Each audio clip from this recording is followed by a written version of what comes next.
नमस्कार, मी नाना आहिरे. आवाज in news Marathi channel मध्ये आपलं सर्वांचं स्वागत करतो. बघूया आजची ठळक बातमी. ताकद काय आहे सरकार येथील मनुवादी संघटनेला आपण आपल्या मोर्चाच्या माध्यमामधून आज दाखवून दिलेला हे उपकरणीकरणाचा घाट घालण्यात आलेला आहे. जो आमची मागणी नव्हती, मातंग समाजाची देखील मागणी नव्हती, परंतु काही मूठभर मातंग समाजाचे लोक जे संघाच्या शाखेवरती जातात, संघाचे पैसे घेतात, असे संघटना मूठभर लोकांनी एक निवेदन दिलं. त्या निवेदनाच्या आधारे आज हा उपवर्गीकरणाचा घाट या महाराष्ट्रामध्ये घातलेला. दुसऱ्या राज्यामध्ये काय झालं हे मी जाणत नाही, परंतु या महाराष्ट्रामध्ये मी घडून देणार नाही. आपण सगळे घडून देणार नाही, कारण 59 जाती आम्ही एकत्र आहोत. 59 जातीची वज्रमूठ आमच्या बरोबर आहे. एक प्रतिज्ञा इथे करायला पाहिजे. येणाऱ्या काळामध्ये ही वज्रमूठ अशीच असायला पाहिजे. जेव्हा ही वज्रमूठ आता सत्ताधाऱ्यांवरती पडेल तेव्हा याचं सरकार उलटून पडेल. एक निर्णय घेण्याचा प्रयत्न करायला पाहिजे. 59 जातीच्या लोकांनी येणाऱ्या काळामध्ये बीजेपीचा कोणी असेल त्याला माझं मत जाणार नाही, हे तुम्ही निक्षून त्यांना सांगण्याचा प्रयत्न करायला पाहिजे. बाबा, सत्ता हातामध्ये घ्या. किती दिवस आज मोर्चे वगैरे काढणार? त्याने एक वटहुकूम काढला आणि आम्हाला काम धंद्याला लावलेला. आमचा वेळ, आमचा पैसा, आमचा श्रम हे आम्ही आज या मोर्चाच्या माध्यमातून व्यक्त करत आहोत. परंतु ह्याच्या पुढे आमची लढाई हे सत्तेची लढाई असणार, हे देखील आज तुम्ही लोकांनी ठरवायला पाहिजे. कोणाच्या बरोबर जाण्याचा प्रयत्न नाही. बाबासाहेबांनी एकेकाळी 1938ला सांगितलं, एक वेळेला तुम्ही सत्ताधारी समाज या देशामध्ये व्हा. मी समजतो आज चांगली चुनौती आपल्या समोर आलेली आहे. आपण सगळे आपले मतभेद विसरून एकत्र आलेलो आहोत. एका दिलाने ही लढाई लढत आहोत. हा मेसेज सरकारपर्यंत गेलेला आहे हे असं आपल्याला सांगतो. आज सकाळी मला काही आमदार इथे भेटले आणि आमदारांनी मला सांगितलं की आम्ही सर्वप्रथम 29 आमदारांचं मी अभिनंदन करतो. एकत्रपणे येऊन त्यांनी मुख्यमंत्र्यांची भेट घेतली आणि मुख्यमंत्र्यांना त्याने सांगितलं, हे जे काही उपवर्गीकरण आहे ते बंद करा. पार्टी आम्ही एकत्र झालेलो आहे. बीजेपी मधले देखील आमदार जे अनुसूचित जातीचे आहेत ते देखील एकत्र आले. एक अभेद युती झाली. आपल्याला सांगू इच्छितो, त्या आमदारांनी मला जे सांगितलं, मुख्यमंत्री एवढे सिरियस दिसले नाही भीमरावजी. आम्ही निवेदन दिलं, निवेदनाकडे बघितलं आणि सांगितलं पुढच्या वेळेला मी काहीतरी निर्णय घेतो. मुख्यमंत्री या काही घोषणा दिल्या, मुख्यमंत्री होश में आओ, त्याप्रमाणे या मोर्चाच्या माध्यमामधून महाराष्ट्राच्या मुख्यमंत्र्याला सांगू इच्छितो, बाबा तुम्ही होशमध्ये या आणि उपवर्गीकरणाला आमचा विरोध आहे. या महाराष्ट्र उपवर्गीकरण होऊन देणार नाही. या लोकांची राजनीती राहिलेली आहे संपूर्ण देशामध्ये. 2014 मध्ये जेव्हा ते बसले सत्तेवरती, जेव्हा केंद्रामध्ये बसले, जेव्हा राज्यामध्ये बसले, तेव्हा आठवत असेल हिंदू मुस्लिमांचा वाद लावला.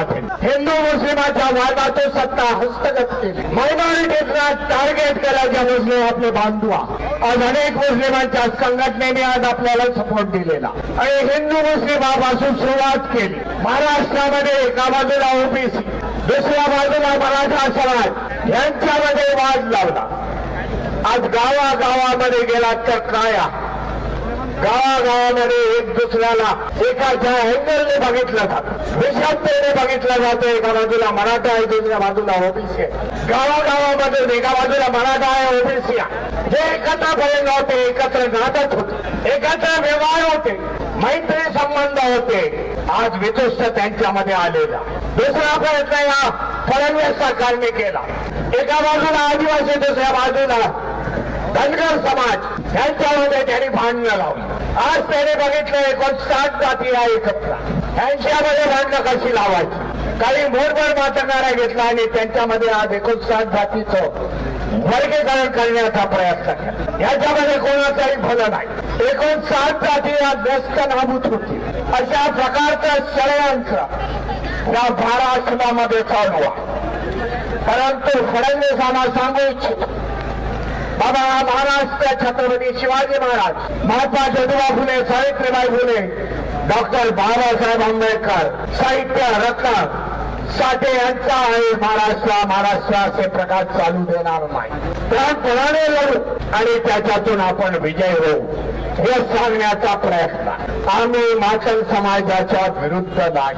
हे माझं पहिलं वाक्य आहे. पहिल्यापासूनच माचल समाज आमचे बंधू आहेत, बहिणी आहेत. अनेक महात्मा सुशिक्षित झालेले आहेत. त्याला कुठल्या मार्गाने जावं हे त्यांना कळत आहे. परंतु ज्या काही संघटना पैसे पुरवतात, हिंदुत्ववादी संघटना, IT सेक्शन त्यांचे चालवत आहेत, त्यांच्या माध्यमातून महाराष्ट्रामध्ये त्यांनी थेट वातावरण निर्माण केलेलं आहे. वातावरण कसंही होईल, मातंगारी आम्हाला कितीही बोलू, परंतु संवादाच्या वाता आम्ही बंद केलेल्या नाहीत हे देखील मी त्यांना सांगू इच्छितो. जे मातंग भाऊ आमचे चुकलेल्या मार्गाने जातात. आज महापुरुषाच्या यादीमध्ये साहित्य रत्न अण्णाभाऊ साठेंचा तसबीर आम्ही लागतो. छत्रपती शिवाजी महाराज, बाबासाहेब आहेत, फुले आहे, रविदासजी आहे, त्याचबरोबर आम्ही अण्णाभाऊ साठेंची तसबीर लावतो. कुठल्याही स्टेजवरती जाऊन बघा. परंतु आपल्याला एक आव्हान करतो, ज्यांच्यामुळे आज आपली माथी भडकलेली आहे, ज्यांच्या विचारावरती आज चालण्याचा तुम्ही योग केलेला आहे, त्या सावरकरांच्या लेखांच्या तसबिरी बरोबर, आगरकरांच्या तसबिरी बरोबर साहित्य रत्न अण्णाभाऊ साठेची तसबीर लावतायत काय हे मला दाखवून द्या. मग तुम्ही कोणाच्या बाजूने आहात हे दिसून येईल म्हणून आपल्याला सांग. जी काय आज सरकार इथे उभी राहिलेली आहे, या सरकारला मी चुनौती देतो. येणाऱ्या काळामध्ये उत्तर प्रदेशच्या निवडणुका, महाराष्ट्रामध्ये निवडणुका घ्यायच्या असतील, EVMचा कवच कुंडल बाजूला टाका. आम्य साम्य रस्त्यावरती 59 जातीची वज्रभूत किती आहे हे आपल्याला दाखवण्याचा आपल्याला सांगू इच्छितो. जर EVM मशीन नसते 100च्या आतमध्ये लुळकले असते हे देखील आपल्याला सांग. आज आम्ही दबगणारे नाही. देवेंद्र फडणवीस यांची हुकुमशाही या महाराष्ट्रामध्ये हा समाज चालून देणार नाही हे चुनौती मी या सभेच्या माध्यमातून, या मोर्चाच्या माध्यमातून देतो. देवेंद्र आज होशमध्ये येतील तर रात्रीचं झोपू शकणार नाही.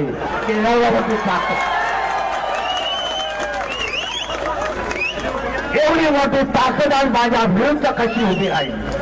मी मायनॉरिटीजला दबावला, पण आंबेडकरवादी दबणारे नाही. जेवढे दबवण्याचा प्रयत्न कराल तेवढे आम्ही वरती येणार. आम्ही फुटबॉल खेळतो, जेवढे दाबाल तेवढे वरती जाऊ आणि ते असू नका. आमच्या बरोबर या. न्याय देण्याचा प्रयत्न मी तुम्हाला देऊ इच्छितो. एक बुलंद ताकद या महाराष्ट्रामध्ये उभी करू. ज्यांना सत्तेमध्ये जायचं आहे त्याने सत्तेमध्ये जा. मी तर धम्माचा रथ घेऊन चाललो आणि जनगणनेच्या माध्यमामधून जे 27 ला होणार आहे त्याच्यामध्ये जनगणना दाखवा. बौद्ध असतील, चर्मकार समाज असतील, कक्कया समाज असेल, वाल्मिकी समाज असेल, कोळी समाज असेल, त्यांनी आपली जनगणना दाखवा. आज महाराष्ट्रामध्ये आपल्याला 13% मिळतात. 13% आपली तेवढी संख्या त्याच्यापेक्षा जास्त आहे.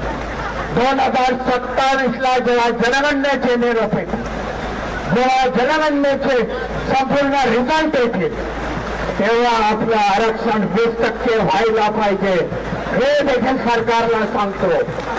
तुम्ही जनगणनेची जी कॅटेगरी आहे, जनगणनेचे जे आयटम्स लावलेले आहेत त्याप्रमाणे आम्हाला आमची संख्या वाढली. त्याबाद आम्हाला 20% आरक्षण व्हायला थांबून जमणार नाही. 13% वर्गीकरण 13%चे तुकडे पडून देणार नाही. तर आमची मागणी पुढच्या वेळेला असेल जेव्हा जनगणना जानेवारीच्या 2027ला होईल तेव्हा आमची मागणी असेल संख्येच्या स्वरूपामध्ये हम लोग ठोक के 20% का आरक्षण लेते. कोण बाका येतो त्याला बघून त्यावेळेला 3%ला सत्तेवरती बसून देणार नाही. हे देखील आपण ठरवायला पाहिजे. आज आमच्यामध्ये तेवढे उपलब्ध झालेली आहे. आज आम्ही तेवढे शिक्षित झालेलो आहे. आज आम्ही देखील इंजिनिअरिंग मेडिकल याच्यामध्ये आहोत. आमची मुलं आहोत. त्याच्यासाठी हा सगळा घाट घातलेला आहे. हे आपण जाणून घ्या.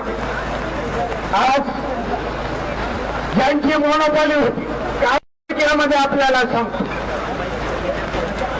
वर्गीकरणाचा घात का घातलेला आहे. एके जमान्यामध्ये एका समाजाची मोनोपॉली होती. एका समाज शिक्षणामध्ये पुढे होता. काय झालं आज 1990च्या नंतर 90च्या नंतर ओबीसी समाजाचा आपला स्टुडंट आपले विद्यार्थी बहुतांचे विद्यार्थी 59 जातीतले विद्यार्थी मेरिटमध्ये यायला. त्यांनी बघितलं हे काय चाललं. त्यांनी विचारलंय काय चाललंय या देशामध्ये. आपली पोरं मागे जात आहे. त्याच्यासाठी हे वर्गीकरणाचा डाव. एक त्यांचं लक्ष होतं जे शेड्यूल कास्टमधून आलेले आहे अनुसूचित जातीमधून जे आलेले आहे त्यांनीच रिझर्वेशन घ्यावं अशा प्रकारचा देखील घाट येणाऱ्या काळामध्ये होईल. परंतु वर्गीकरण जर आपण इथे थांबवला तर हा घाट येणार नाही. या वर्गीकरणाच्या माध्यमातून पुन्हा 59 जाती 12 बलुतेदार यांचा आर्थिक सोर्स तोडून टाकणार. यांना शिक्षणापासून वंचित करणार. पुन्हा एकदा हे आपले गुलाम होते. आर्थिकदृष्ट्या कमकुवत झाले तर गुलाम होते. हे ह्याच्या मागचं षडयंत्र ओळखण्याचा प्रयत्न आपण सगळ्यांनी करायला पाहिजे. उपवर्गीकरणाला विरोध सरकारला धडकी भरणारा तुम्ही काढलेला मोर्चा तुमचा उत्साह या माध्यमातून हे सरकार घाबरलेलं आहे. आज पावसाच्या एवढ्या मोठ्या धारा वाहत आहेत. त्यांच्याकडे घामाच्या त्यामुळे आपला विजय आहे. परंतु शेवटपर्यंत लढू. सरकारला आपली ताकद दाखवून देऊ एवढं मी म्हणतो आणि माझ्या वाणीला विराम देतो. जय भीम, जय संविधान.